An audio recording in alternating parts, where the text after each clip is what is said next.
Now, I don't know about you, but to me, 2022 has felt a little bit quiet in terms of game releases. I mean, yes, of course, we had Elden Ring, but otherwise I've felt like not a lot has been going on at the moment. That is, until the Eurogamer site published an article on the best games of 2022 so far, and reading through it I realised there has actually been way more new releases than I'd realised. I mean, sure, maybe not loads of blockbuster big hits, but there's been a slow drip of some fantastic and unique new experiences. So in case you too have been wondering if there are any games out there that you've missed that are worth picking up and trying while you wait for, I don't know, the next big thing, here's a handy list of some of our favourite releases of 2022 so far. Oh, and do feel free to add any suggestions of your own in the comments. Enjoy!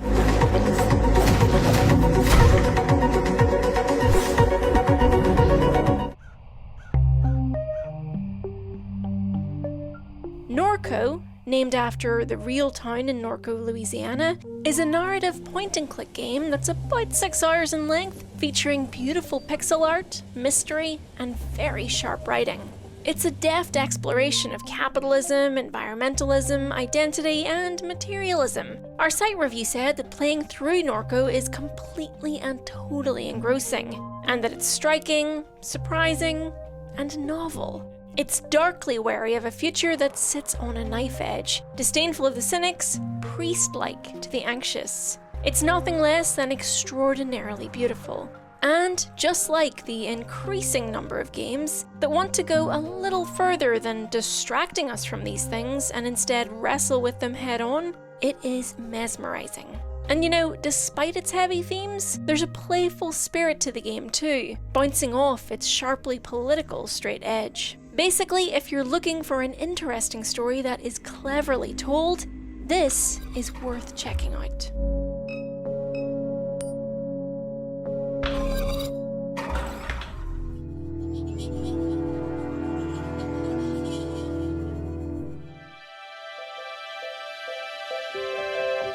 Can I be honest with you for a second?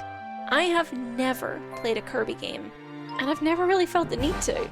Watching from the sidelines, I find Kirby's appeal a little bit baffling, but, you know, I'm happy that other people seem to love the games. Our site review said that Kirby and the Forgotten Land, the newest Kirby game, is a mouthful of magic, and that the series' long-anticipated move to 3D platforming sees it step up to a new level of invention and wonder.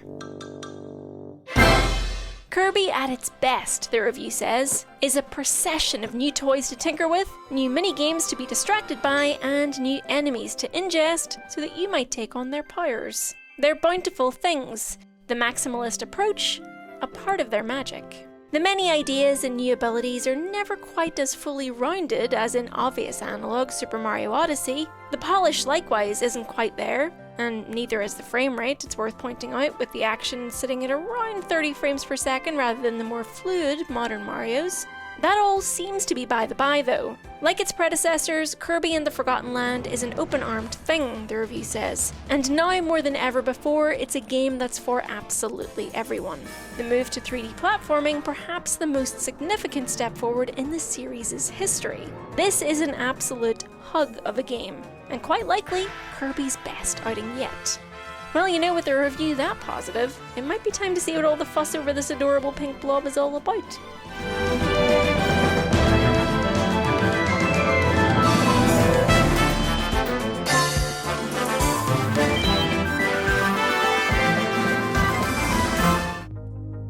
So Ian absolutely adored Tunic from the first moments he got his hand on a demo build of the game not so long ago. And really, it is not hard to see why, with a lot of people calling it their game of the year. And that is a big claim for a mid-March release. Tunic takes lessons from A Link to the Past, about how to build a world and layer its puzzles until they become a kind of strata of secrets and possibilities. And it takes lessons from Soulsborne games. Both lessons you learn juddering your shield arm as you block and then time a strike in the classic Soulsborne combat, and lessons you learn in that moment of gleaming recognition as you kick a ladder down from its mount on a wall and realise that a long journey through unknown lands has led you back here. back to a place you already knew very well, or thought you knew at least. Tunic is the understanding gained by playing both Link to the Past and Soulsborne games, and really thinking about why they are the way they are.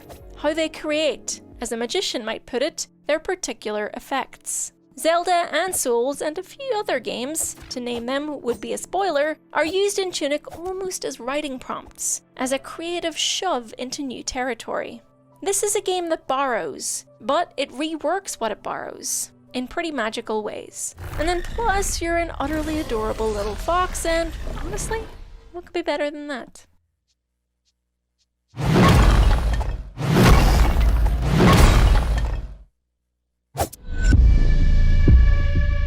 It's really no secret that we're not the biggest racing sim fans on this channel, but even so, we can't ignore a fairly big console exclusive release in a list like this. So our site review said of Gran Turismo 7 that half-met promises and some missing features feel like part of the modern Gran Turismo experience expected by fans.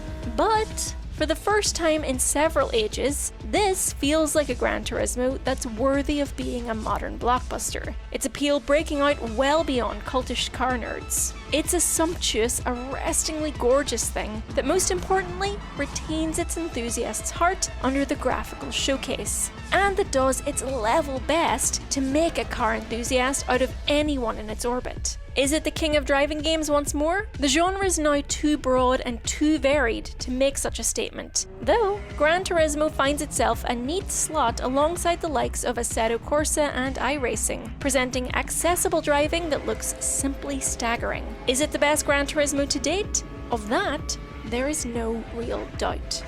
That is very high praise indeed, and you know, it's nice to see serious Sims fans getting more and better of what they love. I may not have any idea of what's going on or what I'm looking at, but it does look all very nice and shiny. And you can put that on the box if you want, Polyphony. You're welcome.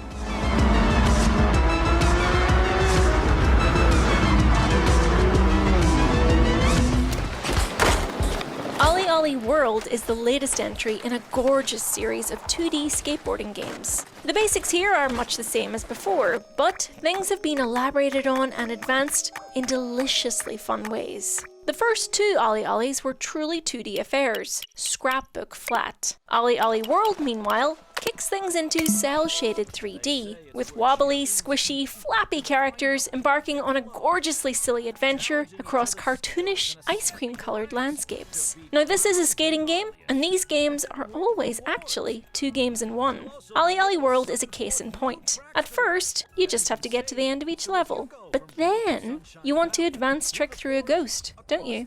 Optional challenges like that tug you into seeing the level you just battled over as a series of fresh possibilities, absolutely everywhere.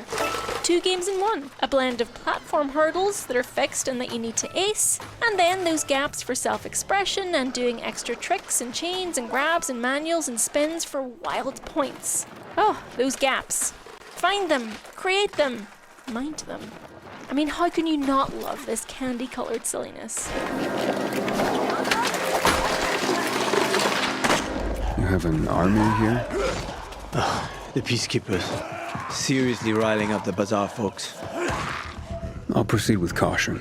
So we played a bit of Dying Light 2 on the channel, and though our fun with it was fairly short-lived, it was a good time for what it was. Don't get me wrong, there are definitely stumbles here and there with the game, including infrequent technical issues with models popping awkwardly into each other or levitating a few feet from the ground, or things generally just being a bit janky, but they're just rare enough to be overpowered by the ambition of everything else that's in play. Dying Light 2 is not exactly an innovative game, but it's one that throws so much together with an enthusiasm that is, if you'll pardon the pun, infectious. Even more commendably, for the most part, it sticks. Yes, there's a lot of bloat and overstated breadth, the likes of which you will have seen in other games before. But Dying Light 2, with its varied systems lifted wholesale from elsewhere, is a welcome reminder of how hugely entertaining they can be. There's a sort of brutality to its breadth, to the vastness of its world. This is a AAA experience served up with all the subtlety and grace of a modified hammer to the head.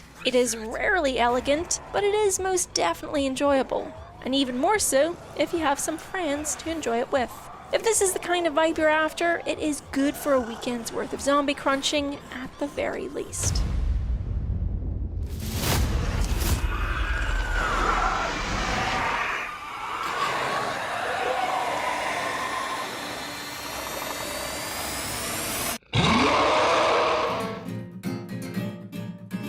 Pokemon Legends Arceus was a much-needed breath of fresh air for the Pokemon series. Yet it still managed to be, at its core, everything a Pokemon fan could have wanted from a new entry to the franchise. There is an overpowering sense of novelty to Pokemon Legends Arceus, but it is also Pokemon in its purest essence, which can sometimes feel less like streamlined design and more like severe budgetary constraints. Yes, you can battle, trade, collect, but even then, there's a fraction of the trainer battles, nothing online, an option but no more necessity to trade, and the game's visuals do it no real favours either. Is this all down to overzealous budget cuts or pure minimalist design? Is it empty, or is it filled with newfound nimbleness? Of the kind that inspires all that wonder and awe precisely because so much of it has been chipped away. Either way, this is a game crafted by subtractive sculpture, and how weirdly refreshing that is, compared to our art form's current insatiable appetite for only adding more and more. Pokemon Legends Arceus is either this series' bare minimum, or its purest form. But what it undeniably and definitely is a lot of fun, and the perfect game to pick up and play on a lazy afternoon. I mean, honestly, even if you haven't played a Pokemon game in years, this may be a great place to jump back in.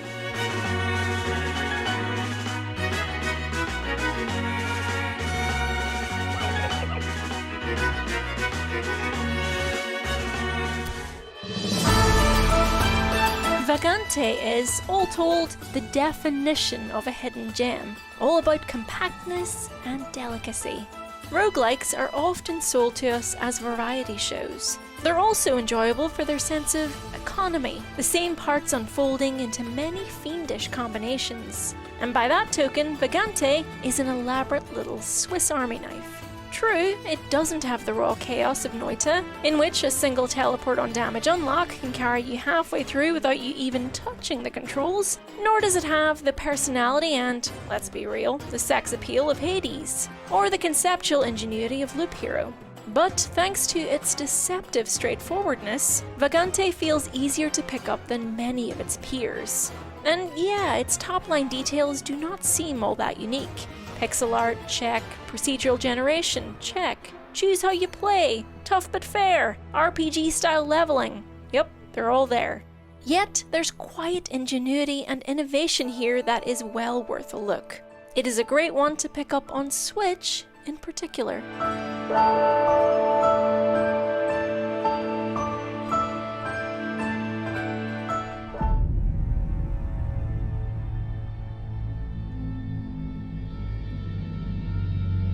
Yeah, I probably don't need to say much on this one, do I? It's Elden Ring. I've put literally hundreds of hours into it. It's great. You should play it if you haven't. No, but seriously, if you're still on the fence about picking Elden Ring up, I do recommend having a look at one of our starter guides on the channel, especially if you've never played a From Software game before. Pillagers, emboldened by the flame of ambition. But yeah, it's a bit good, this one, isn't it?